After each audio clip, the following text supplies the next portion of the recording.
आर्यन के लिए वह सुबह कोई सामान्य सुबह नहीं थी।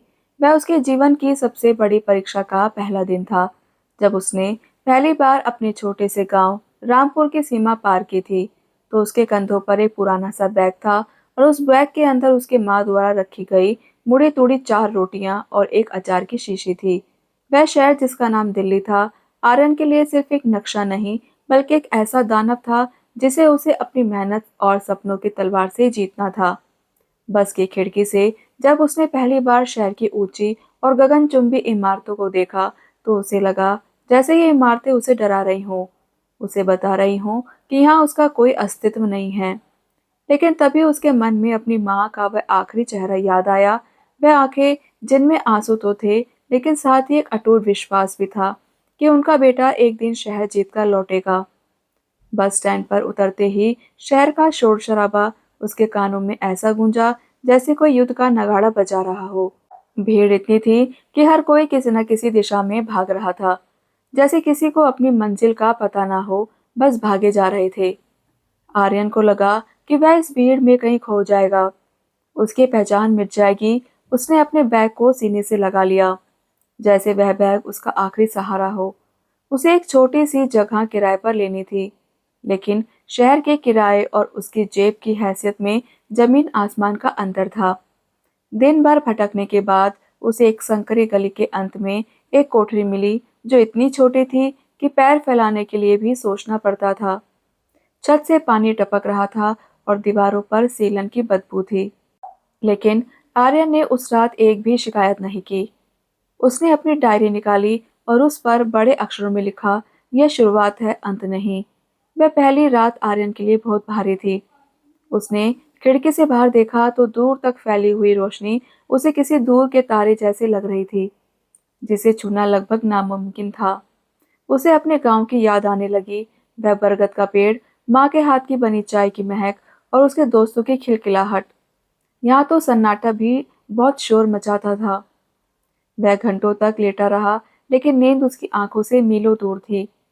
उसके दिमाग में हजार तरह के सवाल चल रहे थे। क्या वह वाकई इतना काबिल है कि इस कंक्रीट के जंगल में अपनी जगह बना पाएगा? क्या यहाँ का इंसानियत का चेहरा वाकई उतना ही बेरहम है जितना लोग कहते हैं?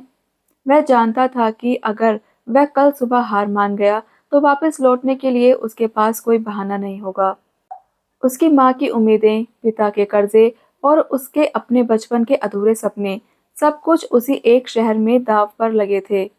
उसने खुद से वादा किया कि चाहे जो हो जाए, वह इस शहर के सामने घुटने नहीं टेकेगा। उसने अपनी माँ की तस्वीर अपने तकिए के नीचे रखी और धीरे से आंखें बंद कर ली। सुबह होने में अभी वक्त था, लेकिन आर्यन की लड़ाई शुरू हो चुकी थी। अगली सुबह जब सूरज की किरणें उस सीलन भरी कोठरी में आई, तो वह किरणें उसे एक चुनौती जैसी लगी। उसने उठकर अपने चेहरे पर पानी की छींटे मारे और खुद को आईने में देखा।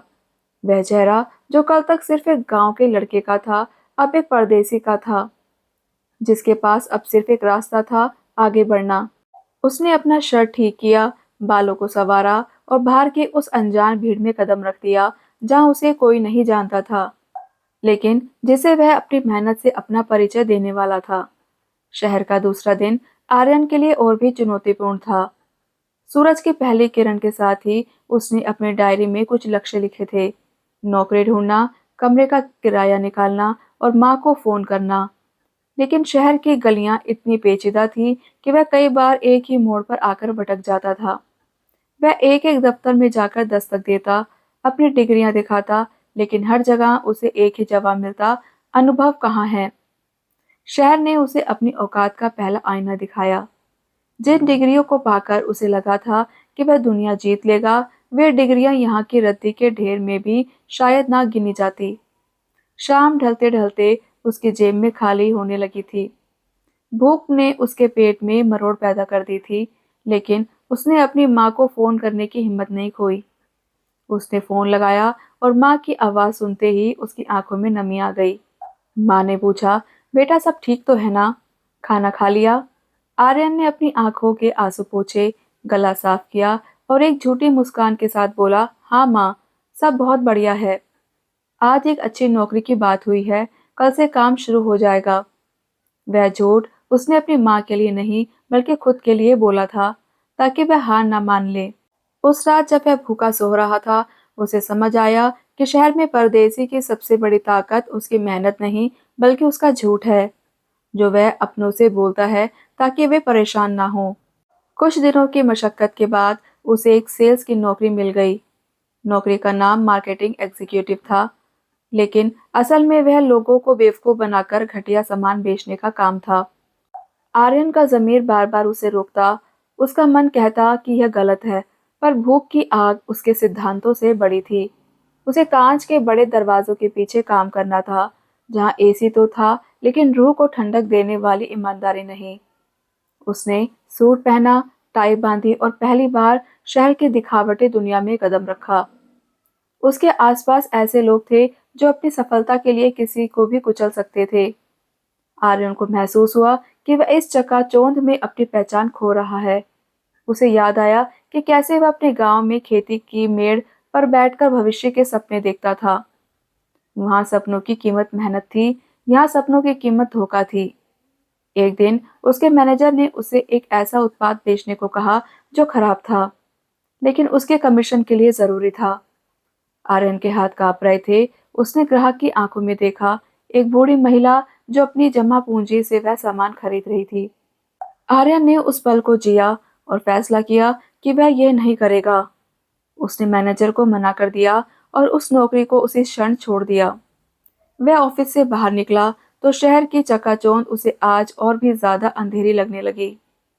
उसने एक बार फिर अपनी डायरी खोली, पर इस बार उसमें कुछ लिखने की हिम्मत नहीं हुई। उसने बस इतना महसूस किया कि वह शहर में तो आ गया था, पर अभी तक उसने शहर को नहीं जीता था, बल्कि शहर उसे अपनी शर्तों पर जीने के लिए मजबूर कर रहा था। वह खाली जेब, खाली पेट और भरे हुए मन के साथ उस भीड़ में दोबारा खो गया। लेकिन इस बार उसके मन में डर नहीं, बल्कि एक अजीब सी आग थी, कुछ अलग करने की आग। शहर की चकाचौंध में आर्यन धीरे धीरे एक मशीन जैसा हो गया था। सेल्स की वह नौकरी छूट जाने के बाद उसने एक होटल के बेसमेंट में बर्तन धोने से लेकर कंस्ट्रक्शन साइट पर ईंट ढोने तक का काम किया। उसके हाथ, जो कभी कलम पकड़कर भविष्य की रूपरेखा तैयार करते थे, अब सीमेंट और पसीने से सन गए थे। लेकिन आर्यन के अंदर की वह आग अभी ठंडी नहीं हुई थी। एक शाम, जब वह शहर के एक पुराने पार्क में थका हारा बैठा था और अपनी माँ की भेजी हुई चिट्ठियों को पढ़ रहा था, तभी वहां एक बुजुर्ग आए। उनका नाम रामनाथ था, जो कभी उसी शहर में एक बड़े शिक्षक हुआ करते थे। उन्होंने आर्यन के हाथों के छाले देखे और उसके चेहरे पर छाई मायूसी को पढ़ लिया। रामनाथ ने धीरे से पूछा, बेटा, यहाँ के लोग सब कुछ पाने की दौड़ में खुद को खो रहे हैं। तुम क्या ढूंढ रहे हो? आर्यन ने सिर झुकाकर जवाब दिया, मैं यहाँ अपना सपना पूरा करने आया था, लेकिन अब ऐसा लगता है कि शहर ही मेरा सपना निकल रहा है। यहाँ ईमानदारी की कोई जगह नहीं, बस अपनी तरक्की की होड़ में है। रामनाथ ने एक गहरी सांस ली और कहा, बेटा, शहर कभी किसी को कुछ नहीं देता। यह सिर्फ तुम्हें वो लौटाता है जो तुम इसे देते हो।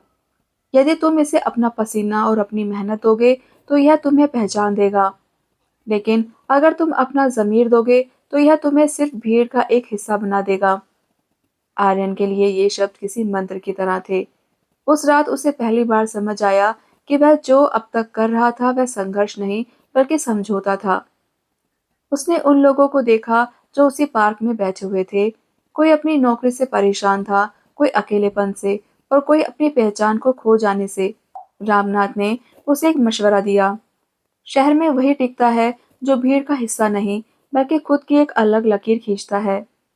उस रात आर्यन सो नहीं पाया। उसने अपनी डायरी में लिखा, मैं अब सिर्फ नौकरी नहीं ढूंढूंगा, मैं अब अपना रास्ता खुद बनाऊंगा। उसने अगले ही दिन उन सभी छोटी मोटी नौकरियों को छोड़ दिया जो उसे उसके लक्ष्य से दूर ले जा रही थी।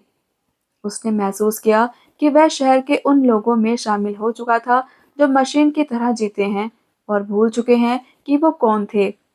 अब उसका लक्ष्य बदल चुका था। उसे अब बस जिंदा रहने के लिए पैसे नहीं कमाने थे, बल्कि उसे कुछ ऐसा करना था जिससे न केवल वह बल्कि उसके जैसे और भी परदेसी लोग अपना सिर उठाकर जी सकें। उसने अपने कमरे की सीलन भरी दीवारों पर एक नया नक्शा बनाया, शहर की उन समस्याओं का जिन्हें लोग नजरअंदाज कर देते थे। रामनाथ की बातों ने उसे एक नई दिशा दे दी थी। उसे लगा जैसे उसके अंदर का वह लड़का जो रामपुर के खेतों में बड़े सपने देखता था, फिर से जिंदा हो रहा है। संघर्ष अभी भी बहुत कठिन था। पेट आज भी खाली था, लेकिन उसके इरादे अब फौलाद की तरह मजबूत थे। उसे पता था कि आने वाले दिन और भी मुश्किल होंगे, लेकिन अब वह उस भीड़ का हिस्सा नहीं था जो बिना मंजिल के भागे जा रही थी। उसने अपनी पहचान को दोबारा खोजना शुरू कर दिया था। अब आर्यन के पास खोने के लिए कुछ भी नहीं बचा था, लेकिन पाने के लिए पूरी दुनिया सामने थी। उसने शहर के उन हिस्सों को देखना शुरू किया जहां आम लोग नहीं जाते थे। उसने देखा कि शहर की बड़े-बड़े कंपनियों के कर्मचारी और यहाँ के निवासी शुद्ध और घरेलू खाने के लिए तरसते थे, क्योंकि यहाँ सब कुछ फास्ट फूड और मिलावटी था। एक सुबह जब वह किसी दफ्तर के बाहर भूखा खड़ा था, उसने देखा कि एक बड़े से ऑफिस के बाहर लंच टाइम में लोग बाहर से मंगवाया हुआ ठंडा और बेस्वाद खाना खा रहे थे। आर्यन को अचानक अपने गांव की याद आई, जहां उसकी माँ ताज़ी रोटियां और हाथ का बना अचार परोसती थी। उसके दिमाग में एक बिजली सी कौंधी, क्यों ना इसी स्वाद को शहर की इन दीवारों के अंदर लाया जाए। यह कोई बहुत बड़ा विचार नहीं था, लेकिन यह एक परदेसी के लिए अपना खुद का कुछ करने का मौका था। उसने अपनी बची कुची जमा पूंजी से एक पुरानी साइकिल खरीदी, कुछ टिफिन बॉक्स लिए और अपनी माँ की बताई हुई रेसिपीज को आजमाना शुरू किया। उसने एक छोटा सा मेनू बनाया, घर का स्वाद। शुरुआती दिन बेहद कठिन थे। जब वह पहले दिन साइकिल पर अपना टिफिन लेकर निकला, तो धूप इतनी तेज थी कि उसका पसीना उसकी आंखों में जा रहा था। वह गलियों में भटकता रहा, लोगों से मनाही सुनता रहा, लेकिन उसने हार नहीं मानी। किसी ने उस पर हंसा, तो किसी ने उसे भिखारी समझकर भगा दिया। लेकिन आर्यन की आंखों में वह चमक थी जो एक विजेता की होती है। उसने पहले ही दिन सिर्फ 2 टिफिन बेचे, लेकिन उन 2 लोगों ने जब पहली बार उसके हाथ का खाना चखा, तो उनकी आंखों में जो संतुष्टि थी, उसने आर्यन के अंदर के सारे डर को खत्म कर दिया। धीरे-धीरे उसकी साइकिल ही उसकी ऑफिस बन गई। वह हर दिन और मेहनत करता और अधिक लोगों तक पहुंचता। शहर जो कल तक उसे डराता था, अब वही शहर उसकी मेहनत का गवाह बन रहा था। लोग अब उसका इंतजार करने लगे थे। उसने अपने काम में एक और चीज जोड़ी, वो इंसानियत। वह उन लोगों को मुफ्त में खाना खिलाता था जो भूखे होते थे, चाहे उसने उस दिन कितना भी कम क्यों न कमाया हो। यही उसकी ताकत बन गई। उसकी ईमानदारी और मेहनत की चर्चा शहर की उस छोटी सी गली से निकलकर बड़ी इमारतों तक पहुंचने लगी। जहां पहले उसे अंदर जाने की इजाजत नहीं थी, अब वहां के लोग उसे बुलाकर अपना खाना बुक करने लगे थे। आर्यन अब सिर्फ टिफिन नहीं बेच रहा था, वह उन लोगों को यादें बेच रहा था जो अपने घर से दूर थे। रात को जब वह थक कर अपने कमरे में लौटता, तो उसकी साइकिल की घंटी की आवाज उसे किसी संगीत जैसी लगती थी। उसने अपनी डायरी में लिखा, संघर्ष सिर्फ ईंट पत्थर ढोने का नाम नहीं है। संघर्ष वो है जब आप दुनिया की भीड़ में अपनी एक छोटी सी लेकिन शुद्ध पहचान बना लेते हैं। उसकी सफलता के पीछे कोई बड़ी डिग्री नहीं थी, बल्कि सिर्फ वह अटूट विश्वास था जो उसने अपने गांव की मिट्टी और अपनी माँ की सीख से पाया था। अब वह और भी बड़े सपने देख रहा था। उसने सोचा कि क्यों ना इसे एक बड़ी कंपनी में बदल दिया जाए, जहां उसके जैसे हजारों परदेसी लड़के काम कर सकें और अपनी पहचान बना सके। यह उसकी उड़ान की पहली बड़ी सीढ़ी थी, जब वह उस भीड़ का हिस्सा नहीं था जो बिना मंजिल के भाग रही थी। अब वह खुद एक मंजिल बन चुका था। जैसे जैसे आर्यन का घर का स्वाद टिफिन सर्विस शहर में मशहूर होने लगी, उसकी कामयाबी के चर्चे बढ़ने लगे। उसने एक छोटा सा किचन किराए पर ले लिया था और 5 और परदेसी लड़के को अपने साथ जोड़ लिया था। लेकिन इस सफलता के साथ ही आर्यन की जिंदगी में एक ऐसी घटना घटी जिसने उसके हौसलों को झकझोर दिया। एक शाम जब आर्यन अपना ऑर्डर लेकर एक बड़ी मल्टीनेशनल कंपनी की इमारत में पहुंचा, तो उसे सामने खड़ा दिखा वही मैनेजर जिसने बरसों पहले उसे नौकरी से निकाला था और उसे मजबूर किया था कि वह अपनी ईमानदारी का सौदा करे। आर्यन उसे देखकर चौंक गया। लेकिन उसने अपना सर नीचा कर लिया। मैनेजर अब उस कंपनी का बड़ा अधिकारी था। उसने आर्यन को पहचान लिया और एक कुटिल मुस्कान के साथ कहा, तो तुम वही लड़के हो जो कभी सेल्स में नाकामयाब हुआ था। अब क्या बेच रहे हो? यहाँ की पार्किंग में टिफिन? आर्यन के सीने में एक टीस उठी। वह मैनेजर उसे नीचा दिखाने का कोई मौका नहीं छोड़ रहा था। उसने अपने रसूख का इस्तेमाल करके आर्यन के टिफिन सर्विस को उस बड़ी इमारत में बैन करवा दिया। इतना ही नहीं, उस मैनेजर ने आर्यन पर एक झूठा इल्जाम लगा दिया कि उसके खाने से लोग बीमार पड़ रहे हैं। रातों रात आर्यन की मेहनत से बनाई हुई इज्जत दांव पर लग गई। पुलिस आई, इंस्पेक्शन हुआ और उसका किचन सील कर दिया गया। आर्यन को लगा जैसे सब कुछ खत्म हो गया। जिस ईमानदारी पर उसने अपना साम्राज्य खड़ा किया था, उसी ईमानदारी के नाम पर उसे बदनाम कर दिया गया। वह रातों को फूट फूट कर रोया। क्या उसे फिर से सब कुछ छोड़कर गांव लौट जाना चाहिए था? उसके साथी लड़के डर गए थे। उन्हें लगा कि अब उनकी नौकरी जाएगी। लेकिन आर्यन ने हार नहीं मानी। उसने सुना था कि सच्चाई का रास्ता हमेशा कठिन होता है, लेकिन वह कभी मिटता नहीं। उसने अपनी डायरी में लिखा, धूल कितनी भी जम जाए, आईना अपना अक्स नहीं बदलता। उसने हिम्मत नहीं हारी। उसने उन सभी ग्राहकों को इकट्ठा किया जिन्हें वह बरसों से खाना खिला रहा था। उसने उन ग्राहकों से अपील की कि वह उसकी ईमानदारी के गवाह बने। शहर के सोशल मीडिया का जमाना था। आर्यन ने अपनी कहानी एक वीडियो के माध्यम से लोगों तक पहुंचाई, जिसमें उसने शहर में आने के पहले दिन से लेकर अपनी सफलता तक का हर सच लिखा था। यह वीडियो देखते ही देखकर वायरल हो गया। हजारों लोग उसके समर्थन में सड़क पर उतर आए। वे लोग जो उसके खाने के स्वाद के साथ साथ उसकी इंसानियत से जुड़े थे। अगले ही दिन कंपनी के मालिक ने खुद आर्यन को बुलाया। वे उस मैनेजर की साजिश को समझ चुके थे। मैनेजर को अपनी गलती का एहसास हुआ और उसे नौकरी से निकाल दिया गया। लेकिन आर्यन ने कोई बदला नहीं लिया। उसने बस इतना कहा, सर, परदेसी अपनी मेहनत से बड़ा होता है, किसी पद से नहीं। यह जीत आर्यन के लिए सिर्फ एक व्यापारिक जीत नहीं थी, यह उसके चरित्र की जीत थी। उसने साबित कर दिया था कि एक परदेसी अगर अपनी राह पर अडिग रहे तो कोई भी उसे हरा नहीं सकता। उसके पास अब सिर्फ नाम नहीं था, बल्कि लोगों का अटूट भरोसा भी था। सालों की कड़ी मेहनत, अनगिनत रातों का संघर्ष और शहर की उन तंग गलियों में अपनी पहचान बनाने की जद्दोजहद के बाद आर्यन आज उस मुकाम पर था जहां से उसे वापस देखना नहीं पड़ता था। उसके घर के स्वाद टिफिन सर्विस अब शहर की सबसे बड़ी फूड चेन बन चुकी थी। उसके साथ अब सैकड़ों ऐसे परदेसी लड़के काम कर रहे थे जो कभी आर्यन की तरह ही अजनबी गलियों में अपनी रोटी की तलाश में भटक रहे थे। लेकिन आर्यन के दिल में आज भी वह छोटा सा गांव रामपुर बसा था। उसे याद आया वह दिन जब उसने फटे हुए बैग के साथ पहली बार शहर के बस अड्डे पर कदम रखा था। आज उसके पास बड़ी गाड़ियां थी, नाम था, शोहरत थी, लेकिन उसके मन का एक कोना आज भी अपनी माँ की उस ममता को तरस रहा था जो केवल गांव की मिट्टी की खुशबू में मिलती थी।